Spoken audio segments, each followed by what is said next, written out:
I mean, I don't think AI is at the point where it can replace humans, certainly not, but it can help to augment, day-to-day tasks that you're doing. There are different ways you can use AI. AI is changing everything. Is it going to replace my job? It's just an extra tool to help you craft more things. We need to upskill ourselves. The art of prompting AI is going to become a skill. Yes, exactly. Good prompt, a lot of data, that'll be fine.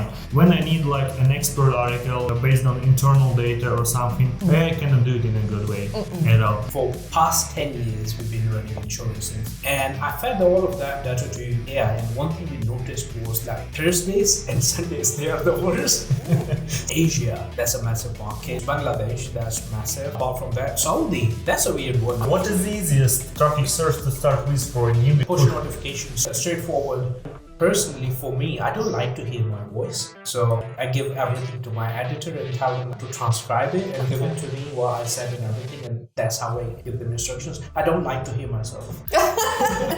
You have to be yourself. Don't try to be someone you are not. You have to be open about your problems. You have to be open about your challenges, struggles. That's how you're going to find the genuine people who are willing to help, or the people you can help as well.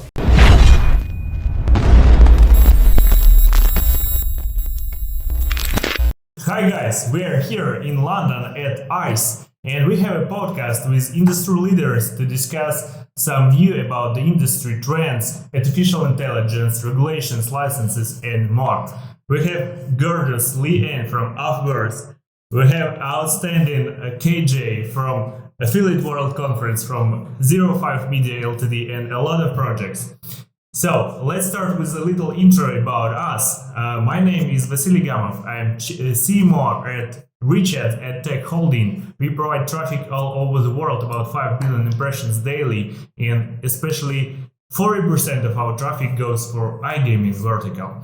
So Leanne, could you tell us a little bit more about yourself? Hey everybody, my name is Leanne Johnston and I'm the founder of Affiverse. We're a media agency and training business helping affiliate managers to launch, scale, and grow successful affiliate programs.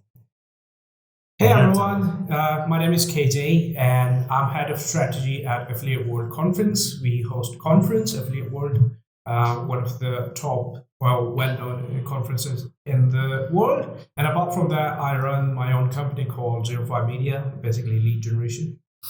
Awesome, like very experienced guys we have tonight or during the day. Why not? Let's gonna make it tonight. Why not? So, first part, I would like to discuss the most exciting thing what happened to the industry during the previous year is artificial intelligence. For me personally, it improved a lot of processes, like by 30 or even 50% in part of copywriting, in part of researches, in part of design. What about you? How do you feel this trend? Do you use artificial intelligence with some processes? And what is the most awesome case you have with it? Okay, so I haven't really engaged a lot of AI yet, other than ChatGPT and some of the basic tools that are out there. We've certainly used it to help with publisher discovery. We've used it to help with content writing. It's probably saved, I would say, about 25% of resource time for us in terms of research and coming up with like taglines and a lot of our social media like content that we produce. We use AI to actually get ideas and thoughts. But one of the coolest pieces of tech that I've actually seen recently, which I am trying to explore with, is a tool called HeyGen. I don't know if you guys have heard about it. Okay. So basically you can create an AI of yourself. And I mean, imagine what the world would be like if there was an AI Leanne answering questions about affiliate marketing. So, I mean, I've been playing with it. I think it's a really cool tool. I think it's going to sort of seep into events as well. I think a lot of people are going to bring AI, we already used it on the conference. Did you? In Athens. Oh, wow. Okay, we made cool. an intro with this. Yeah, like a chairperson or whatever. So, I mean, I don't think AI is at the point where it can replace humans. Certainly not, but it can help to augment day-to-day tasks that you're doing. And I think we should all be exploring it because it's a new wave of technology. And in this industry, when you are tech forward, you're more successful. So that's how we're using it at the moment. Exactly. Totally agree with you. What about your experience with it? I mean, there are different ways you can use AI, and that's the beauty of it. I mean, it covers everything. So one of the things which I usually use within, for example, for my campaigns or stuff is research. That like usually when we were doing all the psychographics and all the, demographic research and stuff like that, it used to take us a week. And now it hardly takes a day to complete everything. So I think, it's super exciting tool, and it kind of like, reduced a lot of time, like and the resources as well, like we used to spend on things. So that's number one thing. The second thing is, of course, when you want to come up with new angles and stuff, that's super helpful. It's another kind of like you can use it as an advisor. And of course, like everybody else uses it, if you sometimes you want to create different taglines and stuff, and you can't come up with different ideas, where it helps you to come up with the stuff where you feel like you're stuck. So that is super helpful. And apart from that, another thing is like creatives. I mean, if you talk about Mid-Journey and stuff, it's amazing the way AI is changing everything. Like usually, sometimes when you're trying to come up with advertising creatives and stuff like that, it's hard, to come up with some unique ideas and everything. Like personally, one of the best creatives I created for our campaign was through AI, where we were running ads for, like, let's say, life insurance. And usually when you come up with ideas, this is just normal casual creatives, but AI came with a creative where it just showed a swing, empty swing, and it was like giving that angle that, just imagine when you're not around, who's going to take care of your kids and stuff. So if you give AI or even ChatGPT enough background, it can come up with some amazing ideas. So of course I'm loving it. But the one thing I would say, and that's a very good example that you brought up, is that AI cannot be used in silo because the context is not there. So especially in things like life insurance, or even in gaming, or any other kind of heavily regulated finance, heavily regulated industries, there's no way that I can see right now that somebody should be using AI without actually having human intervention in there as well. Because the one thing that I'm getting a lot of, and I don't know about you guys, is it going to replace my job? And I think it can't at this point. It really can't in the state that it's in. I know that's a big question, but no. Look, the way I see it, I'm sorry. But the way I see it is, it's just an extra tool to help you craft more things. But of course, like right now, when, for example, even you're talking about compliance. Now, when we're looking at how in regulated verticals how big all these compliance documents are and everything, and to keep in mind each and everything is really hard. So another use we do is like we kind of give it all the compliance guidelines, and then feed all our, like, let's say, ads and everything to the AI and let it kind of audit it. That really helps us as well to come up with stuff. But of course, there is always human intervention. Well, that's the other thing, is that, we're thinking about AI to create, but what about AI to do operational processes? Because I think that's like, I don't know about the two of you, but that's like the bane of my life, operational processes. And keeping abreast of of compliance is also like it's a full-time job, right? Like stuff's changing around the world all the time. And I think trying to find ways to get AI to help you with those things, just kind of scan the internet whenever there's a new article that's written about FCC rules or whatever the case may be, and bring that content in. I think that's the way we should be using AI. So I think that's a great point. Yeah, definitely. And I think we should think less about, it's going to take jobs away from us, and more about, like, let's say, how it can help us to improve our work. It's almost like we need to learn new skills, because it's like the same about manufacturers, factories, like previous revolutions industry. It's the same. That's a big word there, that we're going through an internet revolution, which I do believe we are. Yeah. And I've been around for 20 years, decades, and I've seen 3 evolutions of the internet, from the very first click to when we got search engines, to when we had social media. And now this is just the fourth iteration, I think, is where tech has become so advanced that we can use it in very different ways. And I think as digital marketers, we need to upskill ourselves because the art of prompting AI is going to become a skill. I mean, yes. I've been fiddling around with it and I'm no good at it. I'm just going to put it out there. But, I think that's going to become something that you need to heavily invest in and actually skills develop yourself. Yes, exactly. Good prompt, a lot of data, and that'll be fine. But for sure, as you mentioned, for compliance, I would like to share about the marketing also. When I need like an expert article based on internal data or something, I cannot do it in a good way at all. So you still need to have copywriters and so on. What you have here is just improving your processes, speeding up your processes. As you mentioned, 1 day instead of 1 week. Kind of same for my processes. But what we see, we can use AI for researches, for marketing. It's a good approach. But I know that AI is also used for different things in product. For example, in Mr. Green, if I'm right, they use something like behavioral patterns. They analyze the player activity. They provide bonuses based on it, or something like pop-ups about responsible gaming if gamers became too addicted to it. So this is quite an interesting example how we can use AI else. Have you noticed anything like that in products? Maybe some interesting examples? I don't have any examples, but I know that it's being worked on because there are some people that I've been talking to that are bringing AI into algorithmic type modeling, basically player modeling. And I actually think that that's an extension of the hyper-personalization, which is what every user wants. So I don't think that that's a negative thing. I think it's actually a positive thing because as marketers, we want to become more efficient in the way that we spend money and more efficient in the way that we engage with our consumers. So whether you're a casino player or whether you're an e-commerce shopper online looking for something, I think that AI should be augmenting that user journey as best as possible, as it would when you are walking around in the street. And I think that offline to online mix is going to become a lot more cleverer with AI doing those kinds of like big data piece modeling as well. So I think we're on the cusp of something pretty cool. If there are some companies out there, please do reach out and get in touch with us because we'd love to hear what you're doing.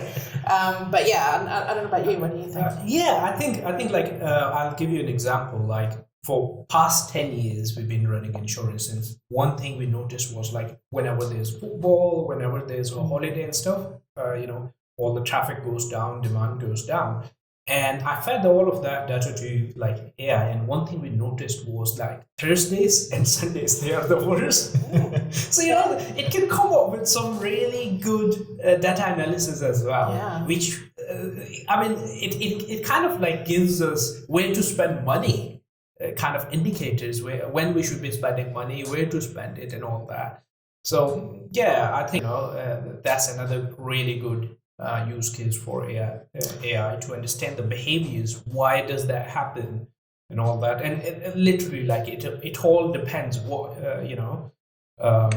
it's all about what questions are you going to ask to AI and what kind of like angles you can take out of it. AI can help you massively in that. Like usually, if I was to kind of like work with that data analysis expert, that would have cost me, plenty of money. But of course, when you have AI, just ChatGPT or the API, you can just do it.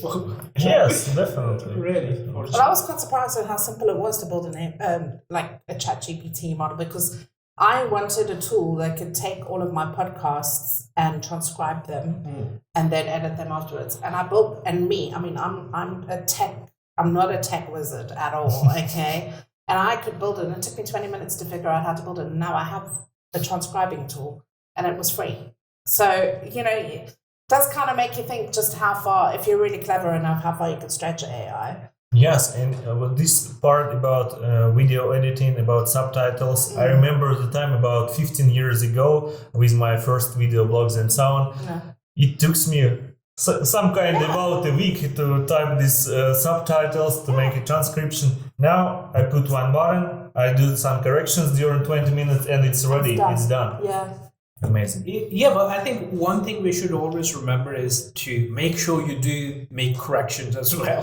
Because I see, I always say this, like, use AI, but be smart about it. Don't let other people know that you're using it. Well, that's actually the thing is I can spot AI generated content now because I've been using it so often. I sort of see the pattern that happens, and I can tell whether it's through ChatGPT or whether it's through Bard. So I think you need to. I mean, you do need to still be authentic, and that's a big point actually that I think we should talk about, guys. Is AI can help you be creative, it can help you be efficient, but it can't help you be authentic. You still need to speak to your audience with the authentic voice that makes you. So. Exactly. I mean, it really depends, like, what you're thinking. You have to give that to AI, and it will, like, let's say when it comes to content, it will put it into better words. Like, we have so many people who maybe English is not their first language. That's fine. Yeah. As long as they know what they're doing, AI can massively help them out. But don't get caught. That's just my. Just don't get caught. Okay, I'm sure we can go on with this artificial intelligence part for sure. Let's jump into another part about very exciting thing: regulations and licenses. Yes. Not to be bored, just let's try to keep it short. During the last year, we saw a lot of markets enter the and they became regulated markets. Yeah. I mean Brazil, I mean some states in the US. Yeah. I mean this monopoly in Finland. We had a discussion at Sigma in November. Even they are going to recreate the licensing and regulation systems and allow new brands to enter the market. So it looks like a big trend nowadays. What do you think are the most promising markets at this stage in part of regulations, licenses, and for legal iGaming business there? So there's a bit of a split in this question. So I'm going to answer both sides. So a lot of people are doubling down into Latin America. Because the infrastructure is good, there's quite a robust economy, and there's volumes of scale. And other people that you speak to are doubling down into Africa because there's volumes of scale and the infrastructure is really good on mobile. Like pretty much everybody in Africa has got a mobile and runs a business off their mobile or does transactions through their mobile. So payments are really robust there. Mobile infrastructure is really robust there. I still think that the Eastern European regions are quite interesting from a cultural perspective as well, and they haven't really been targeted, in a large scale, even though they're a smaller populace. Asia, whole other story. I mean, that is just off the wall. I went to Vietnam last year for the first time, and I absolutely loved it. Like it's just like a whole other universe. So I think there's very little on the planet that hasn't been targeted, but I think the main regions for me would be Africa and Latin America. Maybe any specific countries in these regions? I mean, Brazil, obviously huge. I think Chile is quite interesting. We've actually got people based out in Chile, and it's quite an interesting market. In Africa, it would be Kenya. It would be Nigeria. It would be, I think actually Southern Africa, because there's a lot of expats down there. Yeah. And a segment's actually taking place there in March. So if anybody's going to Cape Town, my hometown, and you want to get some tips of where to go, hit me up and I'll tell you where to go where the tourists don't. Unfortunately, I'm not going to be in Cape Town because I'm going to Dubai. So I couldn't do both. But I think Africa is more interesting to me because English is widely spoken in the country, so it's easy to enter. And I think there's a lot of talent in Africa coming out of universities, younger graduates coming out that really want to get into the digital space. So I'd like to see a lot of investment in grassroots training and development to actually help students get into the digital marketing industry, because it's an easy way for them to start earning money and to make a living, make a really good living. So we're kind of looking at African partnerships as well. So that would be my golden crystal ball moment. Thank you for sharing. What about you? Do you have anything to add? Yeah, well, the people I speak to, intelligent people like you, always tell me that there are, Asia, that's a massive market. For example, if you look at India, that's a massive population, and that's always excited and really engaging as well. For example, if you're, I don't know if any of you are doing any iGaming, but just associate it with cricket and you'll see the results. Yes, sure. Huge, off the walls. Yeah. So I think that's one of the countries. Then there is Bangladesh, that's massive. Apart from that, Saudi, that's a weird one. You hit the nail on the head there. Yeah. So Middle East, that's another one, and of course Africa. I think Latin America, the thing is everyone's going there. So it's moving out of emerging now. Yeah. I would tend to agree with you. It's moving out of emerging now, and it's actually becoming a more stable because the regulation is coming into play there now. And that's because the volume of money is there. So, after that comes compliance and everything else, which is great because I do believe that we need rules and regulations and people need to be acting responsibly. And typically, you'll find that the brands that are acting responsibly are the ones that last the longest because there's a lot of fly-by-night stuff. And I do want to say to affiliate or to publishers that might be listening to this podcast as well, do your due diligence. Don't just get into bed with anybody that offers you, a high CPA. Look at where that brand is and look at what they're investing in terms of their entire marketing channel, not just the affiliate channel. And pick your partners wisely. That's so true. I mean, usually people think compliance and all regulations, they're bad. They're not. Actually, they help you to improve and build long-term businesses. For example, like insurance. A couple of years ago, it was free for all. At that time, it was so competitive. But now, if we talk about UK, it's super regulated. And that actually helped us to kind of have an edge over everybody else. UK is now really closed market, only open to those who are properly regulated and follow all the compliance regulations and everything. That means higher payouts for us, more longevity, long-term businesses, businesses which we can actually exit as affiliates. So there are, really good benefits to it. That's exactly the point. If you are affiliating, why are you affiliating? Because are you building a business that you want to exit from one day, or are you just trying to make a quick buck? Yeah. Because there's the long play and the short play. Exactly. In this part, we go to markets which are, I would say, white, black, or gray markets. Because what we discussed several regions, point out several countries. But in these regions are black markets. I mean, in part of regulations, you need to have a license. You can do it only by license. I know for sure. For example, let's talk about Finland. Yeah. Only one casino brand is allowed. But if you go to some website most popular in the industry, you will see that in Finland, 2,000 casinos with Finnish language. So kind of black or gray story, I would say. Yeah. So. If we talk about affiliates, what risks affiliate can take on him or on her, whoever, and what markets can he enter? Black, gray, or white, and why? What is your advice here? I think it depends on whether you're in the short-term game or the long-term game. Because if you're in the long-term game, you're going to want to build a business that you can exit from, that can pass the due diligence of investors, and possibly raise capital if you want to get bigger.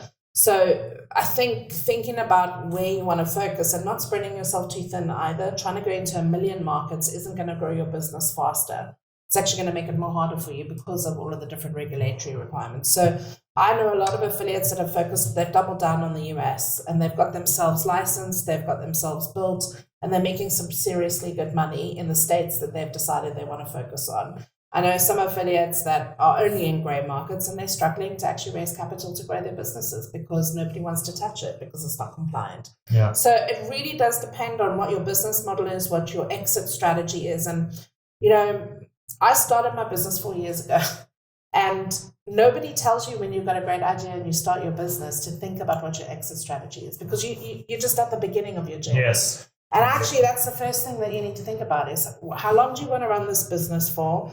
Who do you want to partner with? What services are you going to provide, and how do you want to exit? And I think those are the same 4 questions that any affiliate needs to ask themselves. I think I agree with you on this, because at the end of the day, it's either you want to make short-term money or you're going for long-term. The issue with short-term is you will make really good amount of money, but then you will be again starting from scratch. I have seen this. I mean, we all have been in the industry for a while, and I'm sure you'll agree with this. Like most of the times when you look at affiliates, they make tons of money and then they have nothing else. They have to start from scratch if they're going for short-term strategy, and they have to start over and over and over again. And with that, yes, your commissions are coming in, but once your hack or whatever, your method or whatever it is, it goes away. You have to kind of like build from scratch. So that's something. I mean, I learned during my early years that's not something I want to go for personally, and I don't advise, because it's not worth it. You better make $100 per month on regular basis instead of making $100K per month for a couple of months and nothing for rest. And then you got to find the next hack. Yeah. It's just a rat race. That's a good point, and I think if you're like a young one, 20 years old or something, there is much more desire to do stuff like that. I mean, enter the black market, make an easy money. Maybe it kind of connected to the age, because when I was 20 years old, about 10 or something years ago, I will not to tell you in details, but and when I look at this part of my life, I see that why did I do? Yeah. What for? Because yes, you need to think long term. Most of us probably would like to live a long life. I love it. So you need to invest in your life. Yeah. With smaller steps, but regular basis. That is the approach. Biggest tip I can give anybody that's on the publisher side is get yourself a mentor. Get yourself a mentor who's gone before you. It was one of the things that I did last year for myself, is that I got a mentor. I got somebody that I could talk to about running my business, about growing my business, and where to focus, because you're so in the weeds when you're running campaigns and doing things that you actually forget to think about working on your business. You're just working in it all the time. Yeah. And you need to have that space to look back and go, okay, where do we go next? How do we strategize? Where do we grow? What decisions do we make in terms of which markets we enter into, and how do we look at the data to make that decision work for us? Because just because everybody else is doing it doesn't mean it's a good idea for you to be doing it. Yeah. And sometimes when I speak to publishers, they're like, oh, everybody's going into Africa, I'm going to go into Africa. My question to you is always why? What's your why? Why are you doing this? And if you can answer that why, then you've got a good business plan. If you can't answer the why and you're just doing it because you've got FOMO and everybody else is, let's face it, we all do it, okay? It might not be the best decision. Yeah, that's that shiny object syndrome thingy. Yeah, I think with time, our industry has grown as well. Like if you think about like 10 years ago, it used to be those Lambo guys, or even during crypto time. They're still there. They're still there. But I see now publishers and affiliates much more mature, more focused on long term as compared to just short term. Good one. Yeah. I see, a lot happening. And I feel like our industry was pretty young at that time. And now by age, people are getting more and more wiser. I'm sorry, but this is like a pet peeve, and you're welcome to cut this bit out if you want. I have been in this industry for 2 decades plus, okay? If it was easy to make money in this industry, I would have been a multimillionaire, not on this podcast. So can I just anti-climax that whole Lambo guys story? Because that percentage of people in the industry is like 0.000000001%. So if you're listening to this podcast, it takes a lot of work to become a successful affiliate. It takes a lot of drive. It's hours and hours of labor. It's constant research. It's networking, like a demon in order to meet new people and get new deals. It's sales. There's so many skills that you need to be a successful publisher, which is why I'm not a publisher. I'm on the other side because I'm not that clever. So really just don't look at those guys and think, I'm going to go make 100 million if I become an affiliate, because that is not the life that 99.999% of you are going to live. You threw my Lambo dreams in trash. No, but there's so much, it's a pet peeve of mine. There's so much, and I'm going to be explicit, but crap content out there about affiliate marketing. And it is what led me to start Affiverse, to actually tell the real deal, tell the real story about how affiliate marketing works and how it takes, what strategies you need to put in place in order to grow programs and to work with partners efficiently. Because 60% of the affiliate managers that I train don't actually know what an affiliate does. So how can they possibly support them? Yes, good one. So sorry, my rant's over now. The industry definitely needs more education. And all of us do it, so we need to do bigger. Yeah, I mean, that's so spot on. There's so much goes on behind the scenes, which hardly anyone talks about. Yeah. Like talk about how many of marketers go through depression, mental health issues. Totally agree with you. I mean, this job is not easy. You're a salesperson, you're an accountant, you're a creative manager, and all that. Even if you have teams, you have to train each and every one of them. And you're on all the time because the internet never sleeps. Exactly. And so mental health is a big issue in our industry, and I see a lot of affiliate managers getting burnt out because they're not supported properly by companies that they work with, because those companies don't understand the role.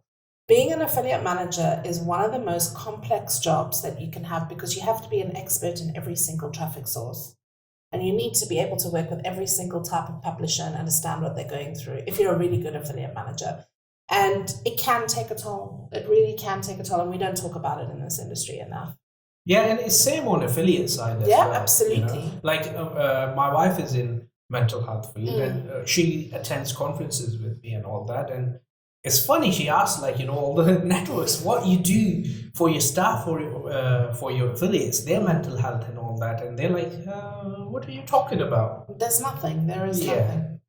But there are still some examples. For example, we have these social programs. We invest in mental health. We hire a psychologist, so everyone in our team can go to a psychologist, take some care of himself, herself. But the thing is, it's not widely spread. Yeah, it's not widespread, and no one's talking about it. Even if the companies are doing it, they're doing it internally. They don't talk about it.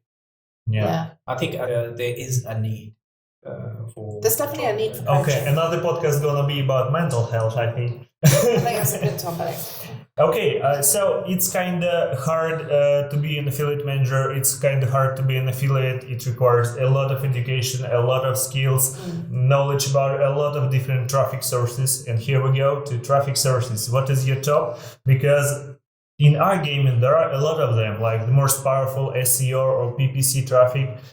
Next goes to Google USC, Facebook or something, then go push pops, native ads, and so on and so on. So what are the most favorite for you and most potential for the upcoming year?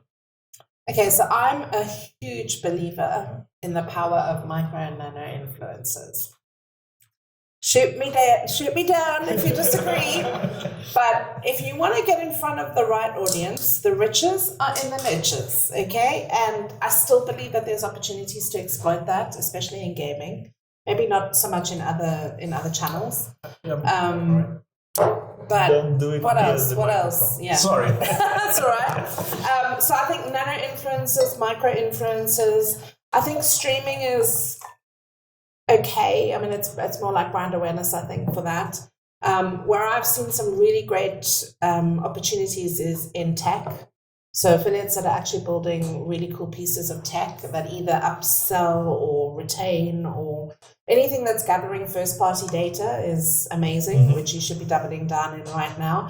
And I actually do a lot of business with retargeting publishers that do media buying and actually sell on a performance basis. So that's kind of my sweet spots at the moment. Thank you for sharing. What about you?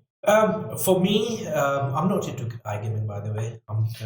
But yeah, just in general, maybe. Generally, Google is my favorite. 100%. Media buying, that's amazing, super good. Facebook, not so much. I mean, there's tons of issues, especially after new recent updates and all that. Apart from that, one thing though I learned and I admire most from iGaming affiliates is the way they grow organic traffic. Tenacity. That's amazing. Yeah. Like, look at the Telegram groups and the traffic they're driving from Telegram and stuff like that. TikTok, that's a massive one as well. So overall, in organic, I think my favorite most would be TikTok and Telegram traffic. The way they nurture leads, the way they nurture all the users, that's amazing, and that's something we can take inspiration from. So I'm going to just throw a curveball to you now, because you know Facebook better than what I do.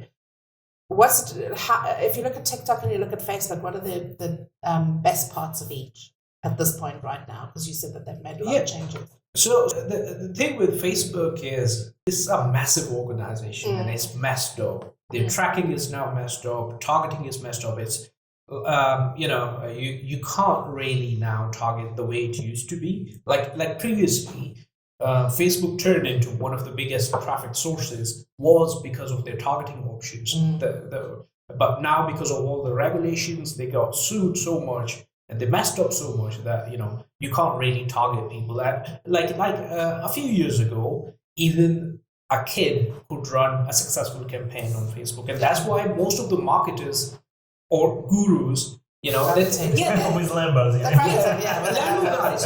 Exactly. I mean, Lambo guys, because Facebook was easy, they made millions. Yeah. And now, because you need real media buying skills and all that, it's hard for them to crack anything.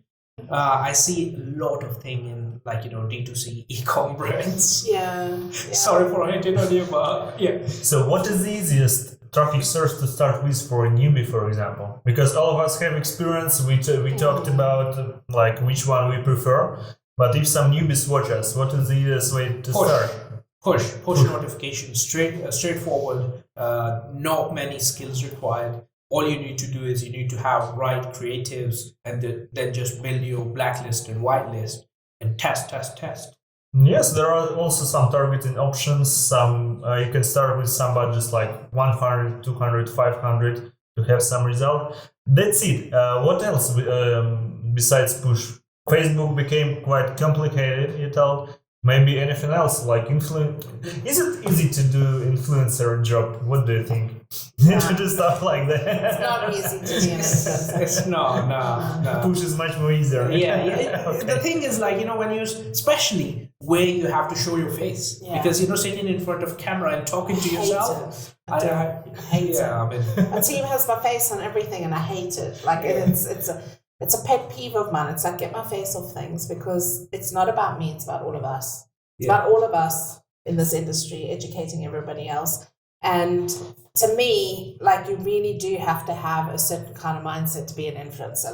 You need to really love yourself in a big way to get out there and be authentic and to actually be on screen every single day. And it's not in my DNA. I mean, personally, for me, I don't like to hear my voice. So I give everything to my editor and tell them to transcribe it and give it to me what I said and everything. And that's how I give them instructions. I don't like to hear myself. That's kind of okay, because I think all of us have something like that. Yeah. I have all the same issues. Trust me, I have all the same issues. That's normal. Yeah. That's normal. You just gonna need to fight your fears, but to make new step, and go on. I think you have to be yourself. Don't try to be 100%. someone you are not. That's the best advice I could give.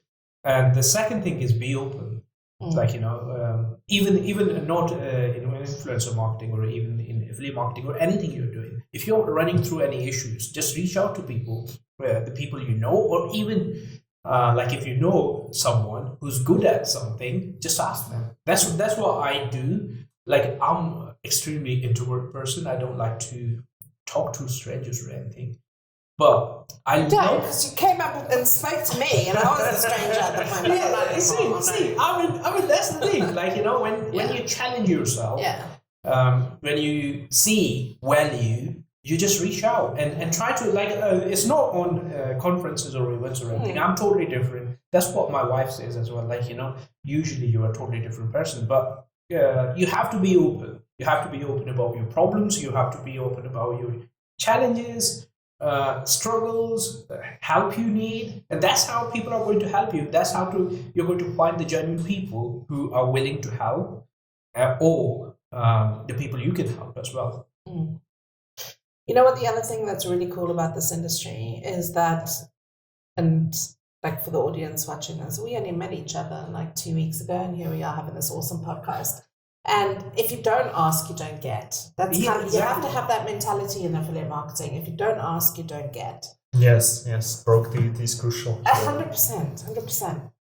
Okay, here we go to the most interesting, I would say, part. Why not? Trends of this year of 2024. What trends do we see on the market? But let's divide it in two parts. First, I would like to discuss trends in which you are exactly with your company, with your projects. And in the second part, we're going to discuss trends which are on the market and why did you skip it for this year. Okay. Probably there are some because you're unable to catch every trend and do everything. Yeah, so it's very interesting. Why do you prioritize this one to this one? So personally, for our holding, for example, we launched an affiliate network. We're going to launch some SEO projects during this year. So we are growing. We have a traffic source. We have websites. We have affiliate network. Soon, I hope we will have more products. So it's growing, and not about a monopoly, but kind of big one. Yeah. So it is the main trend. The next trend is about iGaming, because it's already, as I mentioned, 40% of our business, and we keep on growing with it. So it's, I would say, two main trends for us, and which we are following. What about you? What trends for your company? So for me, we don't really follow trends, but we are doubling down on products. So for me, training is a very, very important part of my business. And it's also an important part of me, because I believe that training is a big need. There's a big need to train affiliate managers in this industry. And it's why I started this business. So we're doubling down on tech to actually enable that, to actually scale it. And we're doubling down on content, because that's what I'm good at. So I'm just focusing on what I'm good at this year. I do believe that there's a huge opportunity in this micro and nano influencer segment, which affiliate managers don't really understand yet. They're sort of trying to figure out how to bring ambassadors and influencers into their affiliate programs, but they haven't clicked it yet, like to make it really work. A lot of the tech stacks are actually investing in products. So Impact.com has a product which helps to manage influencers. There's hundreds of other products out there. I'm not affiliated to anybody. And I think the trend that I'm going to kind of veer away from, because you asked about that as well, is the shiny thing syndrome, which has been a problem for me. You know, like I'm a big visionary, and I'm like, oh, we could do this, and we could do this, and we could do this. And, yes. But if you do all of these things and you don't double down and focus on one, it requires a lot of resources. So in our team, we have something called the scope creep, and every time I open up my mouth and tell the team, oh, we're going to go do this, I just get scope creep. So that's the thing now. I'm not allowed to scope creep this year. So that's what I'm going to veer away from. I'm going to just focus on the things that we're good at. Nice approach. What about you? Okay, so for Affiliate World, we are trying to focus more towards increasing the attendee experience, enhancing that. We recently launched Affiliate Awards as well. So that's something we are trying to work on. We are trying to work on, again, as you said, with the networks or with the clients, to help them understand affiliate mentality more, to focus more towards that, to connect them better. That's why we recently rebranded STM Forum, which is one of the oldest forum, rebranded it into Affiliate World Forum now, where all the companies and affiliates can connect with each other and try to understand what each other is about. Now, if we talk about personally, for my own project and my business, I'm looking at number one, growing my team further, and the second thing is organic. Move away from paid advertising and focus more towards organic growth. That's something. Because of the price, because of the long term. Of course, you have to, like, yes, media buying works. You're still profitable, But still, unless you don't have organic growth, media buying can stop anytime. For me, in comparison, organic is much more cheaper. It's like 3 times cheaper in comparison to Google. Yeah. There are lower amount of leads because it's quite new one, but still it's growing. So I can comment on that because my entire business has been built on organic only. I have never spent one single dime on paid media since I launched this business. So everything has grown to where it is right now through organic content. It is slightly cheaper because you have a longer term burn, but the quality is so much better. Like we bring in clients that want to be with us for the next 18 months to 2 years, whereas some agencies will spend money and they'll bring a client in that'll be with them for 6 months and they'll offset the cost of the paid media to bring in that lead. We've never done that. And maybe I'm weird, but I just never had the money to spend on paid media up front. So we did everything organically, and I would agree with you. It's longer term. Organic is the long term, and the thing is, media buying cost is rising every day. Yeah. And especially the way where economy is going, it's not going to be easy. A lot of us are, going to see some really tough days. So yeah, it looks like organic is a king of this year because we are talking too much maybe about organic traffic, but we talk about it, and I see a lot of new companies, a lot of new medias on the market, and in the gaming market, in any industry, and even I'm going to attend tests in the end of February. I checked the agenda. SEO, Black Hat SEO, how to run websites, how to launch SEO. The year ago, one subject, one topic, one speaker was about SEO. This year, like 5 or even more speeches. Because everybody's worried about cookie deprecation. That's true. That's true. I mean, and actually, I built like my blog site and everything. That's super organic as well. And I agree with you. The results you see, it's always super high quality. And if you look at like in our mailing list, I can see we have like subscribers since 2010. Oh, I'm like the Hotel California. When you subscribe to Afterverse, you never leave. Okay. Yeah. Subscribe to Afterverse. No, but it's because we're authentic, because we only put out content that our audience needs and wants. And the reason why we've grown that way is because of organic. We've attracted people that only need and want what we have to deliver. So you could spend a lot of media money and get a whole big list of newsletter subscribers, but they're going to flip out and then you've lost your ROAS, as they say, because it's not going to be longevity. Exactly. But if you can, like in my case, what I've always done is I followed the subscribers. I always followed what kind of stuff they're interested in and stuff like that. Like I would never hesitate to bring in even my competitor to give them insights. So do I. Yeah. So it's exactly the right. It's all about providing value, less about And when you launch all these media buying campaigns, the focus is just converting a customer at that moment. After that, you don't care. And I've seen this, like most of the times people don't care afterwards. But if with organic, the thing is you have to keep nurturing them and keep providing. But let's also just be clear. Media has a very definitive place. And and it needs to be brought into the strategy at a very definitive time. So like we've grown organically for the first 4 years, but now we are going to start spending some serious money on media because we want to scale. Yeah. So you need to be thinking strategically about your business as well. You can't just say, I'm only going to grow organically. That's what we discussed, long-term strategy. Yeah, 100%. 100%. Yeah. Because at the end of the day, another thing is when you start with organic, you kind of understand your audience well.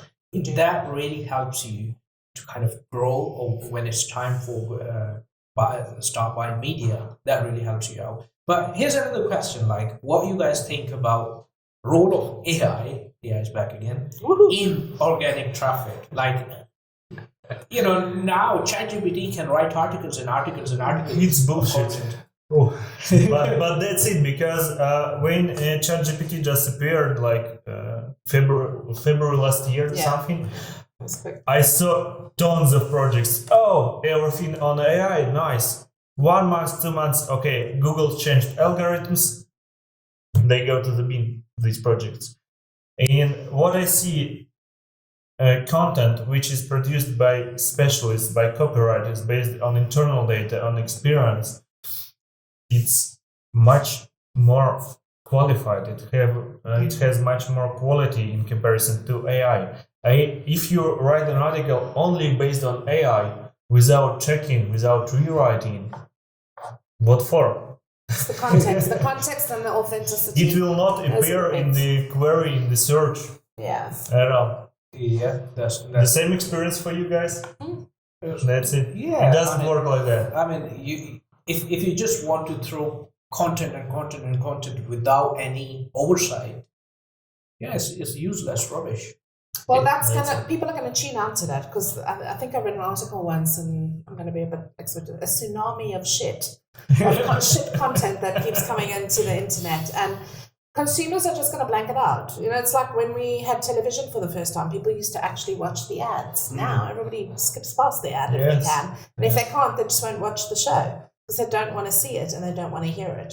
Yeah. So you can try and do the tsunami approach, but I don't think it's going to work long term. So again, you're asking yourself, are you doing a short-term strategy or a long-term strategy?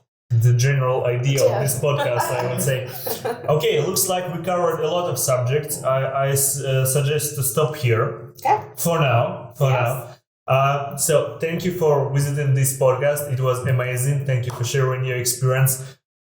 Press like button if you would like to see more content like that. Subscribe to our YouTube channel. Let us know if you would like to see a podcast about mental health. We figured out it's quite important subject and nobody covers it. Probably there are a lot of content to discuss and help our audience. Why not? So subscribe, click the like button, share with your friends, and see you on the next podcast. Thank you. Thank you guys. Bye bye.